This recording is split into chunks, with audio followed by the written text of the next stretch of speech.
അപ്പോൾ ഈ കുടവയറ് കുറയ്ക്കാൻ ഈസി ആയിട്ട് ചെയ്യാവുന്ന കുറച്ച് വ്യായാമങ്ങൾ നമുക്ക് ഈ ടി വി കണ്ടുകൊണ്ടിരിക്കുമ്പോൾ അല്ലെങ്കിൽ ഈ യൂട്യൂബ് നോക്കിക്കൊണ്ടിരിക്കുമ്പോൾ ചെയ്യാവുന്ന ചെറിയ കുഞ്ഞു കുഞ്ഞു വ്യായാമങ്ങൾ. അത് വളരെ എളുപ്പത്തിൽ നമ്മുടെ വീട്ടിൽ തന്നെ ഉണ്ടാക്കാവുന്ന വെയിറ്റ് ഉരുക്കിക്കളയുന്ന ഫാറ്റ് ബേൺ ചെയ്യുന്ന ഒരു ഡ്രിങ്ക്.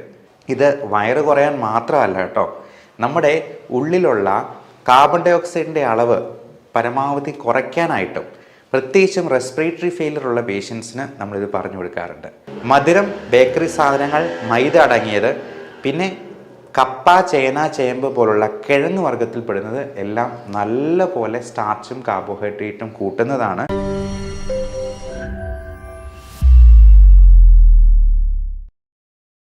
കുടവയർ കുറയ്ക്കുക എന്നുള്ളത് എല്ലാവരുടെയും അത്യന്താപേക്ഷിതമായിട്ടുള്ള ഒരു ആവശ്യമായി മാറിയിരിക്കുന്നുണ്ട്. കുടവയർ ഉണ്ടാക്കുന്ന ശാരീരിക പ്രശ്നങ്ങൾ വേറൊരു ഭാഗത്ത്, അതുമൂലമുണ്ടാകുന്ന നാണക്കേടും ബോഡി ഷെയ്മിങ്ങും വേറൊരു ഭാഗത്ത്. അപ്പോൾ ഈ കുടവയർ കുറയ്ക്കാൻ ഈസി ആയിട്ട് ചെയ്യാവുന്ന കുറച്ച് വ്യായാമങ്ങൾ നമുക്ക് ഈ ടി വി കണ്ടുകൊണ്ടിരിക്കുമ്പോൾ അല്ലെങ്കിൽ ഈ യൂട്യൂബ് നോക്കിക്കൊണ്ടിരിക്കുമ്പോൾ ചെയ്യാവുന്ന ചെറിയ കുഞ്ഞു കുഞ്ഞു വ്യായാമങ്ങൾ. അതുപോലെ നമുക്ക് അതിനു വേണ്ടി തയ്യാറാക്കാവുന്ന ഒരു ഡ്രിങ്ക്. അത് വളരെ എളുപ്പത്തിൽ നമ്മുടെ വീട്ടിൽ തന്നെ ഉണ്ടാക്കാവുന്ന അവൈലബിൾ ആയിട്ടുള്ള സാധനങ്ങൾ കൊണ്ടുണ്ടാക്കാവുന്ന ഒരു ന്യൂട്രീഷ്യസ് ആയിട്ടുള്ള വെയിറ്റ് ഉരുക്കിക്കളയുന്ന ഫാറ്റ് ബേൺ ചെയ്യുന്ന ഒരു ഡ്രിങ്ക്. ഇത് രണ്ടുമാണ് ഞാൻ ഇന്ന് നിങ്ങൾക്ക് മുമ്പിൽ അവതരിപ്പിക്കുന്നത്. ഇതൊരു 14 ഡേയ്സ് ചലഞ്ചാണ്. 2 ആഴ്ചത്തേക്ക് 14 ദിവസത്തേക്ക് നിങ്ങളിത് കൃത്യമായിട്ട് ഫോളോ ചെയ്യുക. എന്നിട്ട് കുടവയറ് കുറയുന്നുണ്ടോ ഇല്ലയോ എന്നുള്ളത് നോക്കിയിട്ട് ഈ വീഡിയോയുടെ താഴെ കമൻ്റായിട്ടൊന്ന് രേഖപ്പെടുത്തുകയും ചെയ്യുക. ഓക്കെ, അപ്പോൾ ഏറ്റവും ആദ്യം തുടങ്ങുന്നത് നമുക്ക് ലഘുവായിട്ട് ചെയ്യാവുന്ന എക്സസൈസാണ്. പിന്നെ ഇതിന് ഇച്ചിരി കഷ്ടപ്പെട്ട് ചെയ്യേണ്ട കുറച്ച് എക്സസൈസും കൂടി ഞാൻ അവസാനത്തേക്ക് പറയുന്നുണ്ട്. ഏറ്റവും ലഘുവായിട്ട് നമുക്ക് ഈ ടി വി കണ്ടുകൊണ്ടിരിക്കുമ്പോൾ തന്നെ ചെയ്യാവുന്ന ഒരു കാര്യമുണ്ട്. നമ്മൾ ഈ സോഫയിലൊക്കെ ഇരുന്ന് ചിലപ്പോൾ നല്ല റിക്ലൈനറിലൊക്കെ ഇങ്ങനെ വളരെ സന്തോഷത്തോടെ കിടന്നുകൊണ്ടൊക്കെ ആയിരിക്കും മിക്കവാറും ടി വി കാണുന്നത്. അതിന് പകരം നമ്മൾ ഈ സോഫയിൽ ഇരിക്കുമ്പോൾ തന്നെ കാല് പതുക്കെ മടക്കി താഴ്ത്തുന്ന ആ ഒരു എക്സസൈസ് ഒന്ന് ചെയ്ത് നോക്കുക. അത് നമുക്ക് എത്ര തവണ വേണമെങ്കിലും ചെയ്യാം. അതിന് വലിയ പ്രശ്നങ്ങളൊന്നുമില്ല. മുട്ടുവേദനയുള്ളവർക്കും അത് ചെയ്യാവുന്നതാണ്. അപ്പോൾ പതുക്കെ ഒന്ന് മടക്കുക, താഴ്ത്തുക. നമ്മുടെ വീട്ടിലല്ലേ, ആര് കണ്ടാലും കുഴപ്പമില്ല. ഇനി തിയേറ്ററിൽ വെച്ച് ചെയ്യുന്നാൽ പോലും ഒരു പ്രശ്നമില്ല. ഇനി തിയേറ്ററിലൊക്കെ വെച്ചാണ് ഇത് ചെയ്യുന്നതെങ്കിൽ നമുക്ക് ചെയ്യാവുന്ന ഒരു ഡയഫ്രമാറ്റിക് ബ്രീത്തിങ് എക്സസൈസ് ഉണ്ട്. ഇത്രയേ ഉള്ളൂ. നമ്മുടെ അബ്ഡോമിനൽ മസിൽസിനെ നല്ലപോലെ കൺട്രാക്ട് ചെയ്ത് നമ്മൾ ശ്വാസം നല്ല ശക്തിയിൽ വെളിയിലോട്ട് വിടുക. അതിന് ബ്രീത്തിങ് എക്സസൈസിന് നമ്മൾ പറയുന്ന പൾമണോളജിസ്റ്റിൻ്റെ ഒരു ടെർമിനോളജി ഉണ്ട്, പേഴ്സണലി ബ്രീത്തിങ് എന്ന് പറയും. അതിത്രയേ ഉള്ളൂ. മൂക്കിലൂടെ നമ്മൾ 3 സെക്കൻഡ് ശ്വാസം വലിച്ചെടുക്കുന്നു, വായിലൂടെ ഊതി പുറത്തേക്ക് 6 സെക്കൻഡ് പുറത്തേക്ക് വിടുന്നു. ഇത് വയറ് കുറയാൻ മാത്രമല്ല കേട്ടോ, നമ്മുടെ ഉള്ളിലുള്ള കാർബൺ ഡൈ ഓക്സൈഡിൻ്റെ അളവ് പരമാവധി കുറയ്ക്കാനായിട്ടും പ്രത്യേകിച്ചും റെസ്പിറേറ്ററി ഫെയിലിയർ ഉള്ള പേഷ്യൻസിന് നമ്മളിത് പറഞ്ഞു കൊടുക്കാറുണ്ട്. അതുപോലെ ഓക്സിജൻ കണ്ടന്റ് നന്നായിട്ട് കൂട്ടാനും കാർബൺ ഡൈ ഓക്സൈഡിനെ പരമാവധി വെളിയിലോട്ട് തള്ളുകയും ചെയ്യുന്നത് വഴി നമുക്ക് കൂടുതലായിട്ട് എനർജി ജനറേറ്റ് ചെയ്യാനായിട്ട് ഈ ഓക്സിജൻ പര്യാപ്തമാക്കുകയാണ് ചെയ്യുന്നത്. അതുപോലെ തന്നെ മസിൽസിനെ കൂടുതലായിട്ട് നമ്മൾ എക്സേർട്ട് ചെയ്യുന്നത് വഴി നമ്മുടെ വയറ്റിലെ കൊഴുപ്പ് അലിയിച്ച് കഴിയാനും പറ്റും. ഇനി ആ ഇരിപ്പിൽ നിന്ന് ഒന്ന് എണീറ്റ് നിൽക്കാൻ പറ്റുവാണെങ്കിൽ നമുക്ക് ഈസി ആയിട്ട് ചെയ്യാവുന്ന ഒരു കാര്യം കൂടിയുണ്ട്, സ്ക്വാറ്റ്സ് എന്ന് പറയുന്ന എക്സസൈസ്. അത് ഇത്രേ ഉള്ളൂ. നമ്മൾ നേരെ കൈ ഇങ്ങനെ വെച്ചിട്ട് ഇരുന്ന് നല്ലപോലെ കുനിഞ്ഞിരുന്ന് നമ്മുടെ ഈ മുട്ട് നമ്മുടെ നെഞ്ചിൽ മുട്ടുന്നത് പോലെ അത്രയും നല്ല രീതിയിൽ ഇരിക്കുക. എന്നിട്ട് വീണ്ടും എണീറ്റ് നിൽക്കുക. അതൊരു 15 പ്രാവശ്യം ചെയ്യാം. അങ്ങനെ ഒരു 3, 4, 5 റെപ്പറ്റീഷൻസ് വേണമെങ്കിൽ ചെയ്യാം. ഒരുമിച്ച് ചെയ്യേണ്ട ആവശ്യമില്ല. അത് ആദ്യം ഒരു 2 സെറ്റിൽ തുടങ്ങുക, പതുക്കെ പതുക്കെ നമുക്കത് ഇൻക്രീസ് ചെയ്ത് തുടങ്ങാം. വേറൊരു ടെക്നിക്കുണ്ട്, റഷ്യൻ ട്വിസ്റ്റ് എന്ന് പറയും. നമുക്ക് ഈ സൈഡിലൊക്കെ ഉള്ള ഫാറ്റ് ഉണ്ടല്ലോ, അത് ഉരുക്കിക്കളയാൻ ഏറ്റവും നല്ലത് ഈ ട്വിസ്റ്റിംഗ് എക്സസൈസാണ്. അതൊന്ന് എണീറ്റ് നിന്നിട്ട് ചെയ്യുവാണെങ്കിൽ നല്ലത്. ഇത് നമ്മളൊരു ശീലമാക്കിയെന്നാൽ നമ്മൾ പോലും അറിയാതെ ഈ ടി വി കണ്ടുകൊണ്ടിരിക്കുമ്പോൾ നമുക്കിത് ഈസി ആയിട്ട് ചെയ്യാവുന്നതേ ഉള്ളൂ. അപ്പോൾ ഇത്തരത്തിലുള്ള വ്യായാമങ്ങൾ നമുക്ക് ഒരു റൊട്ടീൻ, ഒരു ഹാബിറ്റ് എന്ന നിലയിൽ നമുക്ക് ചെയ്യാവുന്നതാണ്. പിന്നെ ആദ്യമേ തന്നെ ചെയ്യാവുന്ന ഒരു കാര്യം, നമ്മൾ ഈ സോഫയും സംഗതികളൊക്കെ മാറ്റിയിട്ട് എക്സസൈസ് മെഷീനോ ട്രെഡ്മില്ലോ സൈക്കിളോ ഒക്കെ വേണമെങ്കിൽ ടി വിയുടെ മുമ്പിലോട്ട് സ്ഥാപിക്കാം കേട്ടോ. അത് നമുക്ക് മൊബൈലാണെങ്കിലും ഒരു ഒരു സ്റ്റാൻഡ് വെച്ചിട്ട് അതിൽ നോക്കിക്കൊണ്ട് എക്സസൈസ് ചെയ്യാൻ പാകത്തിന് ഒരുക്കി വയ്ക്കാവുന്നതുമാണ്. ഇനി ഇതിനെ നമുക്ക് ലഘുവായിട്ട് പ്രിപ്പയർ ചെയ്യാവുന്ന ഒരു ഹെൽത്ത് ഡ്രിങ്കിനെ കുറിച്ച് നമുക്ക് പറയാം. നമ്മുടെ ഓരോരുത്തരുടെയും ബോഡി ഷേപ്പ് തന്നെ പലതരത്തിലാണ് ഈ ഫാറ്റ് നടുവിലായിട്ട് ഡെപ്പോസിറ്റ് ചെയ്യുന്നത്. ചിലർക്ക് ആപ്പിൾ ഷേപ്പിലായിരിക്കും, പുക്കളുടെ മുകൾ ഭാഗത്തായിരിക്കും ഏറ്റവും കൂടുതൽ ഫാറ്റ് ഡെപ്പോസിറ്റ് ചെയ്യുക. ചിലർക്ക് പിയർ ഷേപ്പ് എന്ന് പറയും, അതായത് പുക്കളുടെ താഴ്ഭാഗത്തായിരിക്കും. അതുപോലെ പലതരത്തിലുള്ള ബോഡി ടൈപ്സ് ഉണ്ട്, എക്ടോമോർഫ്, എൻഡോമോർഫ് എന്നൊക്കെ പറഞ്ഞിട്ട്. അപ്പോൾ നമ്മൾ ഭക്ഷണം കഴിക്കുമ്പോൾ പ്രത്യേകമായിട്ട് ശ്രദ്ധിക്കേണ്ട ഒരു കാര്യം, നമ്മൾ സമയമെടുത്ത് ചൂ ചെയ്ത് കഴിക്കുക എന്നുള്ളതാണ്. നല്ലപോലെ ചവച്ച് ഓരോ ഉരുളയും ആസ്വദിച്ച് കഴിക്കുക എന്നുള്ളതാണ്. മൈൻഡ്ഫുൾ ഈറ്റിംഗ് എന്ന് പറയുന്നൊരു ടേം തന്നെ ന്യൂറോ സൈക്യാട്രിയിലുണ്ട്. മൈൻഡ്ഫുൾനെസ് എന്ന് പറയുന്നത് നമ്മുടെ ഓരോ മൊമെൻറ്റും നല്ലപോലെ എൻജോയ് ചെയ്ത് അതിനെ മനസ്സ് മുഴുവൻ എടുത്ത് എൻജോയ് ചെയ്യുക, ആസ്വദിക്കുക എന്നുള്ളതാണ് ഉദ്ദേശിക്കുന്നത്. നമ്മൾ ഭക്ഷണം കഴിക്കുമ്പോൾ തിരക്കിട്ട് എന്തെങ്കിലും വാരി വലിച്ച് കഴിച്ച് വയറ് ഫുള്ളാക്കി, അത് മിക്കവാറും പൊറോട്ട പോലത്തെ എന്തെങ്കിലും ഫിക്സഡ് ഡെപ്പോസിറ്റ് പോലെ അടിച്ച് കയറ്റാവുന്ന എന്തെങ്കിലും സാധനമായിരിക്കും ഇടുക. അതങ്ങ് ഒഴിവാക്കുക. പകരം സമയമെടുത്ത് കഴിക്കാനായിട്ട് നോക്കുക. പിന്നെ വെള്ളം ധാരാളം കുടിക്കുക. ഓരോ പ്രാവശ്യവും ഭക്ഷണം കഴിക്കുന്നതിന് മുമ്പ് 2-3 ഗ്ലാസ് വെള്ളം കുടിച്ചെന്നാൽ നമുക്ക് അത്ര തന്നെ കാർബോഹൈഡ്രേറ്റിൻ്റെ അളവ് കുറയ്ക്കാൻ പറ്റും. പോരാത്തതിന് നമുക്ക് ഈ കാർബോഹൈഡ്രേറ്റിനെ പ്രോട്ടീൻ വെച്ചിട്ട് റീപ്ലേസ് ചെയ്യാനായിട്ട് പറ്റും. അതായത് എഗ് ഡയറ്റ്, നമുക്ക് മുട്ട കഴിക്കുന്നത്, മുട്ടയുടെ വെള്ള മാത്രം കഴിച്ചാൽ മതിയാവും. അത് നല്ലപോലെ ഫില്ലിംഗ് ആയിട്ടുള്ള ഒരു ഭക്ഷണമാണ്. മുട്ടയുടെ വെള്ള 2-3 എണ്ണം കഴിക്കാം. അപ്പോൾ അതുപോലെ തന്നെ ഇതിന് മുമ്പായിട്ട് മരുന്ന് പോലെ കഴിക്കേണ്ട ചില സാധനങ്ങളുണ്ട്.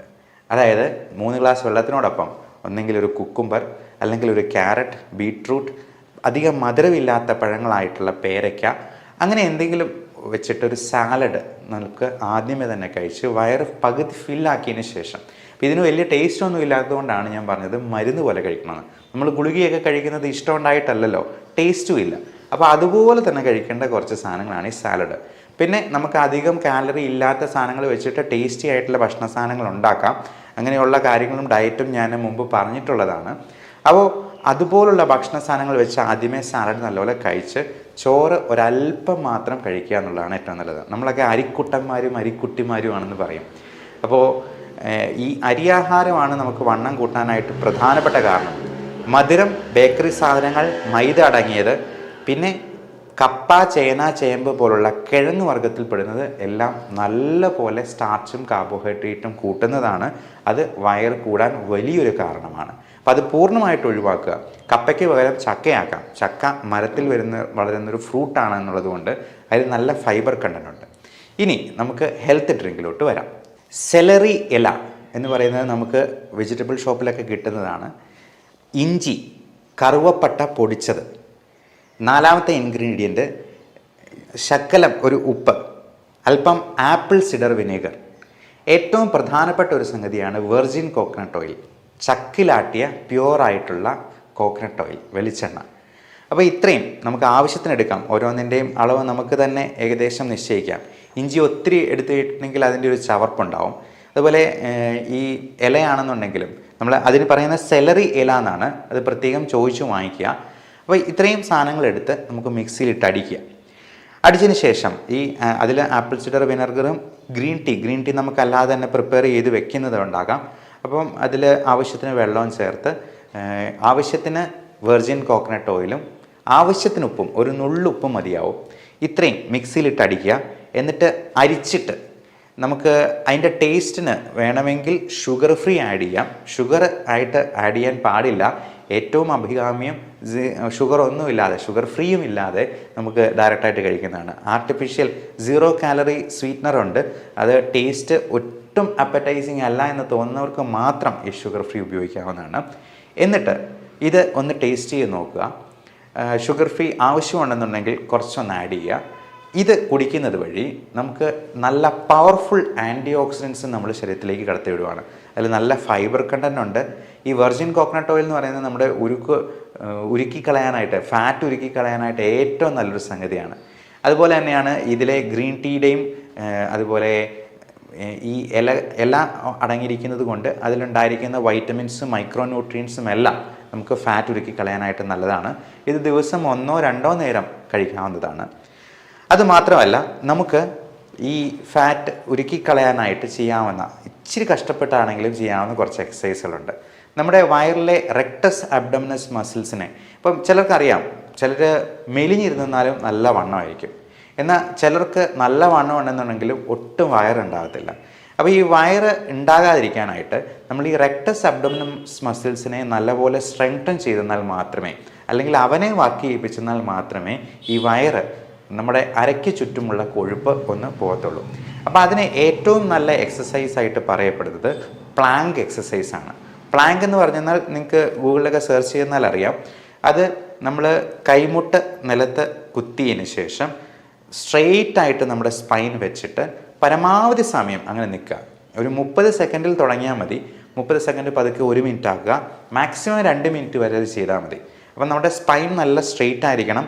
നമ്മുടെ ബട്ടക്സ് അല്ലെങ്കിൽ ചന്തിയുടെ ഭാഗം നല്ലപോലെ സ്ട്രെയിറ്റ് ആയിട്ട് നിൽക്കണം. അത് ഒത്തിരി പൊങ്ങിയിരിക്കരുത് എന്നുള്ളതാണ്. അപ്പോൾ അത് കൃത്യമായിട്ട് ചെയ്യുന്ന വഴി നമ്മുടെ ബാക്ക് സ്ട്രെങ്തനിങ് സംഭവിക്കും. അബ്ഡോമിനൽ മസിൽസിന് നല്ല കോർ സ്ട്രെങ്ത് കിട്ടുകയും ചെയ്യും. അപ്പോൾ ഇതുപോലെ തന്നെയാണ് ഈ പുഷപ്സിലും നമ്മൾ ഒരേ സമയം എയറോബിക് എക്സസൈസാണ്, സ്ട്രെങ്തനിങ് എക്സസൈസാണ്, കൂടാതെ അതിനൊരു സ്ട്രെച്ചിങ് ഫാക്ടറും കൂടി വരുന്നുണ്ട്. അതിനൊരു പുഷപ്പ് ഒരു വളരെ നല്ല എക്സസൈസാണ്. നമ്മുടെ ബാക്ക് മസിൽസിനും നമ്മുടെ തൈ മസിൽസിനും പോലും, നമ്മുടെ shoulder muscles, pectoralis major minor, chest muscles, നമ്മുടെ റെക്ടസ് അബ്ഡോമിനസ് മസിൽസ് എല്ലാത്തിനും നല്ല എക്സേഷൻ വരുന്ന ഒരു എക്സസൈസാണ് പുഷപ്പ്. അതുപോലെ തന്നെയാണ് ഈ അബ്ഡോമിനൽ ക്രഞ്ചസ് എന്ന് പറയുന്നത്. അബ്ഡോമിനൽ ക്രഞ്ചസ് ഇത്രയേ ഉള്ളൂ. നമ്മൾ നേരെ കിടന്നതിന് ശേഷം നമ്മുടെ കാൽമുട്ടുകളിൽ കൈമുട്ട് കഴുത്തിൽ വെച്ചതിന് ശേഷം 2 സൈഡിലും മാറി മാറി വയ്ക്കുക എന്നുള്ളതാണ്. അപ്പോൾ അതുവഴി നമ്മുടെ സൈഡിലുള്ള ഫാറ്റ് ഡെപ്പോസിറ്റും പരമാവധി ഉരുക്കിക്കളയാനായിട്ട് പറ്റും. അതുപോലെ ബട്ടർഫ്ലൈ ഫ്ലിക്സ് ഉണ്ട്. നമുക്ക് നേരെ കടന്നതിന് ശേഷം കാലുകൾ തുഴയുന്ന പോലെ, അല്ലെങ്കിൽ സൈക്കിൾ ഔട്ടുന്നത് പോലെ, വായുവിലേക്ക് സൈക്കിൾ ഔട്ടുന്ന പോലെ, അത് മുട്ടുവേദന ഉള്ളവർക്കും ചെയ്യാവുന്നതാണ്. നടക്കാനും ഓടാനും ഒക്കെയാണ് മുട്ടുവേദനക്കാർക്ക് ഏറ്റവും ബുദ്ധിമുട്ട്. അവർക്ക് പകരം ഈ എക്സസൈസ് ചെയ്യാവുന്നതാണ്. മുകളിലോട്ട് സൈക്കിൾ ഔട്ടുന്നത് ഒരു തരത്തിൽ വെരിക്കോസ് വെയിനെയും ഹെൽപ്പ് ചെയ്യുന്നതാണ്. അപ്പോൾ ഇങ്ങനെയുള്ള എക്സസൈസ് വഴി നമ്മുടെ വയറ് പരമാവധി കുറയ്ക്കാനായിട്ട് നോക്കുക. ഇതിൽ ചെയ്യാൻ പറ്റുന്ന 1-2 എക്സസൈസുകളും കൂടി ഞാൻ പറയാം. ലെഗ് റേസിംഗ് എന്ന് പറയുന്നത്, നമ്മൾ നേരെ കിടന്നതിന് ശേഷം കാല് രണ്ടും ഒന്ന് മുകളിലോട്ടൊന്ന് പൊക്കിക്കുക. 90 ഡിഗ്രിയിലല്ല പൊക്കേണ്ടത്, ഒരു 45 ഡിഗ്രി ആംഗിളിൽ വരുന്നത് പോലെ പൊക്കി വയ്ക്കുക. അതിൻ്റെ കൂടെ ശക്കലം കഴുത്തും കൂടി ഒന്ന് പൊക്കിയെന്നാൽ നമുക്ക് ആ വയറിൻ്റെ അവിടെ നല്ല പോലെ പിടുത്തം അറിയാൻ പറ്റും. അപ്പോൾ ഇതൊക്കെ നമുക്ക് എന്തെങ്കിലും യൂട്യൂബിൽ എന്തെങ്കിലും വീഡിയോ കണ്ടുകൊണ്ടിരിക്കുമ്പോൾ ചെയ്യാം, പാട്ട് കേട്ടുകൊണ്ട് ചെയ്യാം. അത് ഒരു റൊട്ടീനായിട്ട് ഇപ്പോൾ രാവിലെ തന്നെ നമുക്ക് എണീറ്റ ഉടനെ തന്നെ ഒരു 10-50 പുഷപ്പ് എടുക്കുമ്പോഴത്തേക്കും തന്നെ നമ്മളൊന്ന് ആ ഒരു ഉത്സാഹവും ബ്ലഡ് സർക്കുലേഷനും ഒക്കെ നമ്മുടെ ദിനചര്യകളിലെല്ലാം കാണാൻ പറ്റും. നമ്മുടെ ജോലിയിലും ആ ഒരു ഉത്സാഹം നമുക്ക് എക്സ്പീരിയൻസ് ചെയ്യാനായിട്ട് പറ്റും. അതുപോലെ ഈ പുഷപ്സും സ്ക്വാറ്റ്സും നമ്മൾ ഡെയിലി എക്സസൈസിൻ്റെ ഒരു ഭാഗമാക്കുന്നത് തീർച്ചയായിട്ടും ഗുണം ചെയ്യും. ഇത് എല്ലാം പല തുള്ളി പെരുവെള്ളം എന്ന കോൺസെപ്റ്റിലാണ് വർക്ക് ചെയ്യുക. നമ്മൾ ഒരു ദിവസം ഒരു 10 പുഷപ്പേ ചെയ്യാൻ പറ്റുന്നുള്ളൂ, മതി. ആ 10 എണ്ണം ഒരു വർഷം ആകുമ്പോഴത്തേക്കും എത്ര പുഷപ്പായി എന്ന് നമുക്ക് കാൽക്കുലേറ്റ് ചെയ്ത് നോക്കാവുന്നതേ ഉള്ളൂ. അപ്പം അത്രയും പുഷപ്പ് നമുക്ക് കിട്ടുന്നുണ്ടെങ്കിൽ അതുകൊണ്ട് തന്നെ വയറ് കുറഞ്ഞില്ലെങ്കിൽ പോലും കൂടാതെ നോക്കാമല്ലോ എന്നുള്ളതാണ് നമ്മളത് നോക്കേണ്ടത്. അപ്പോൾ എപ്പോഴും ഈ കോൺസെപ്റ്റ് ഓർക്കുക, പലതുള്ളി പെരുവെള്ളം. എപ്പോഴും നമുക്ക് മടി തോന്നുമ്പോൾ ജസ്റ്റ് ഡു ഇറ്റ് എന്ന് മനസ്സിൽ ഇടയ്ക്കിടയ്ക്കൊന്ന് ഉരുവിട്ടുകൊള്ളുക. അപ്പോൾ അത് ഭക്ഷണത്തിൻ്റെ കാര്യത്തിലാണെങ്കിലും എക്സസൈസിൻ്റെ കാര്യത്തിലാണെങ്കിലും നമ്മൾ നമ്മളെ തന്നെ മോട്ടിവേറ്റ് ചെയ്തുകൊണ്ട് നിൽക്കുക. അടുത്ത ഒരു എക്സസൈസ് എന്ന് പറയുന്നത് മൗണ്ടൻ ക്ലൈംബ്സ് എന്ന് പറയും. മൗണ്ടൻ ക്ലൈംബ് നമ്മൾ കുന്ന് കയറാനൊന്നും പോകുന്നില്ല, നമ്മൾ നിലത്ത് കിടന്നുകൊണ്ട് തന്നെ ഇപ്പോൾ മൗണ്ടൻ ക്ലൈംബ് ചെയ്യുന്നത് പോലെ കാല് 2 സൈഡിലും മാറി മാറി നല്ലപോലെ മടക്കുക എന്നുള്ളതാണ്. അപ്പം മൗണ്ടൻ ക്ലൈംബ് ചെയ്യുന്നതിൻ്റെ അതേ എഫക്റ്റ് തന്നെ നമുക്ക് അവിടെ കിട്ടും.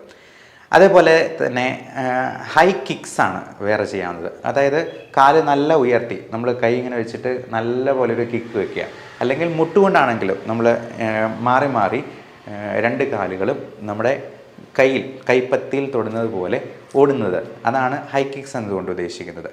അപ്പോൾ ഇങ്ങനെയൊന്നും പറ്റിയില്ലെങ്കിൽ നമുക്ക് ഇതിന് വളരെ അത്ഭുതങ്ങൾ ഉണ്ടാക്കുന്ന തരത്തിലുള്ള മരുന്നുകൾ ഇന്ന് അവൈലബിൾ ആണ് എന്നുള്ളതാണ് ഇതിനകത്ത് ഏറ്റവും പ്രധാനമായിട്ടുള്ളൊരു കാര്യം. ചിലർ പറയാണ്ട് എന്തൊക്കെ ചെയ്തിട്ടും വണ്ണം കുറയുന്നില്ല എന്നുണ്ടെങ്കിൽ നമുക്ക് അങ്ങനെയുള്ള മരുന്നുകളും ഉണ്ട്. അത് നമ്മുടെ ഭക്ഷണത്തിലെ ഫൈബർ കണ്ടൻറ്റ് കൂട്ടുന്ന രീതിയിലുള്ള ആൽഫ സൈക്ലോഡെക്സിൻ പോലുള്ള മരുന്നുകളുണ്ട്. അതുകൂടാതെ നമുക്ക് ഈ ഫാറ്റിൻ്റെ അബ്സോർപ്ഷൻ ഇൻഡസ്ട്രിയിൽ നിന്ന് അധികം ഉണ്ടാകാതെ ആ ഫാറ്റ് മുഴുവൻ നമ്മുടെ മലത്തിൻ്റെ കൂടെ പോകുന്ന എക്സ്ക്രീറ്റ് ചെയ്യുന്ന രീതിയിലുള്ള ഫാറ്റ് കില്ലിംഗ് ആയിട്ടുള്ള മെഡിസിൻസ് ഉണ്ട്. അത് ഒട്ടും അബ്സോർബ് ചെയ്ത് പോകത്തില്ല എന്നുള്ളത് കൊണ്ട് ഇത് മൊത്തം ഫാറ്റിലൂടെ പോകുന്നത് നമുക്ക് കാണാനും പറ്റും. ഇൻഡസ്ട്രീനിലൊക്കെ ഇപ്പം ചെറിയ ഓയിലി ആയിട്ടുള്ള സ്റ്റൂള് പോവുകയും ചെയ്യും. അപ്പം നമ്മൾ എന്തെങ്കിലും ഓയിലി ആയിട്ടുള്ള ഫുഡ് കഴിച്ചെന്നാലും അത് അബ്സോർബ് ചെയ്യാതെ ഫാറ്റ് മുഴുവൻ നമ്മുടെ മലത്തിലൂടെ തന്നെ പോകുന്ന തരത്തിലുള്ള മെഡിസിൻസും ഇന്നുണ്ട്. ഇതൊന്നും പറ്റാത്ത സെലിബ്രിറ്റീസൊക്കെ ആണെങ്കിൽ ലൈപ്പോസെക്ഷന് പോകാറുണ്ട്, അതുപോലെ ഗ്യാസ്ട്രിക് ബൈപ്പാസ് സർജറി ചെയ്യാറുണ്ട്. പക്ഷെ നമ്മൾ ഒരിക്കലും ഒരു സർജറിയിലോട്ട് പോവുക അത്രയ്ക്ക് മോർബിഡ് ഒബീസിറ്റി അല്ലെങ്കിൽ അഡ്വൈസബിൾ അല്ല. അതായത് BMI ഒരു 30-ലും കൂടുതലാണെങ്കിൽ തീർച്ചയായിട്ടും നമ്മൾ സർജറി കൺസിഡർ ചെയ്യും. അല്ലെങ്കിൽ ഈ ഗ്യാസ്ട്രിക് ബൈപ്പാസ് ഒക്കെ ചെയ്യുമ്പോൾ നമ്മുടെ ഇൻറ്റസ്റ്റൈനിൻ്റെ അല്ലെങ്കിൽ വയറിൻ്റെ കുറച്ച് ഭാഗങ്ങൾ ന്യൂട്രിയൻ്റ് അബ്സോർപ്ഷൻ ഇല്ലാണ്ടാകുന്ന രീതിയിൽ ചിലപ്പോൾ കുറഞ്ഞു പോകാറുണ്ട്.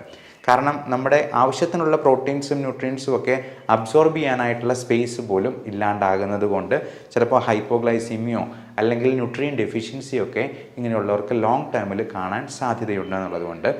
അതുപോലെ ലൈപ്പോസെക്ഷന് അതിൻ്റേതായിട്ടുള്ള ചിലപ്പോൾ സൈഡ് എഫക്ട്സ് ഉണ്ടാകാം. അതുകൊണ്ട് ആദ്യമേ നമുക്ക് ഇങ്ങനെയുള്ള ലൈഫ് സ്റ്റൈൽ മോഡിഫിക്കേഷൻ എല്ലാം നോക്കിയിട്ടും പറ്റിയില്ല എന്നുണ്ടെങ്കിൽ ഇതിനുള്ള മെഡിസിൻസ് നോക്കാം. ഒട്ടും പറ്റിയില്ല, മോർബിഡ് ഒബീസിറ്റിയിലേക്ക് പോകുകയാണെങ്കിൽ തീർച്ചയായിട്ടും സർജിക്കൽ ഓപ്ഷൻ നമ്മൾ തിരഞ്ഞെടുക്കേണ്ടി വരും. ഈ മെഡിക്കൽ പ്രാക്ടീസ് എന്ന് പറയുന്നത് ഒരു ചെസ്സ് കളിക്കുന്ന പോലെയാണെന്ന് പറയാം. നമ്മൾ ഒരുപാട് മാനദണ്ഡങ്ങൾ വെച്ചിട്ടാണ് ഒരു മരുന്ന് കൊടുക്കുക. സർജറി എന്ന് പറയുന്ന ക്യാരംസ് കളിക്കുന്ന പോലെയാണ്. നമ്മുടെ ഫൈൻ സർജിക്കൽ ഹാൻഡ് മൂവ്മെൻറ്റ്സ് ആണ് അതിനകത്ത് ഏറ്റവും നിർണായകമാവുക. ഏറ്റവും നല്ലൊരു സർജൻ ഒരു സർജൻ ആകുന്നത് എപ്പോഴാണെന്ന് ചോദിച്ചെന്നാൽ ഏത് പേഷ്യൻ്റാണ് സർജറിക്ക് സ്യൂട്ടബിൾ, ഏത് പേഷ്യൻ്റാണ് സർജറിക്ക് കത്തി വയ്ക്കാൻ പാടില്ലാത്തത് എന്ന് മനസ്സിലാക്കുന്നിടത്താണെന്ന് നമ്മുടെ പ്രൊഫസർ പറയുമായിരുന്നു. So everyone take care of your health. Thank you.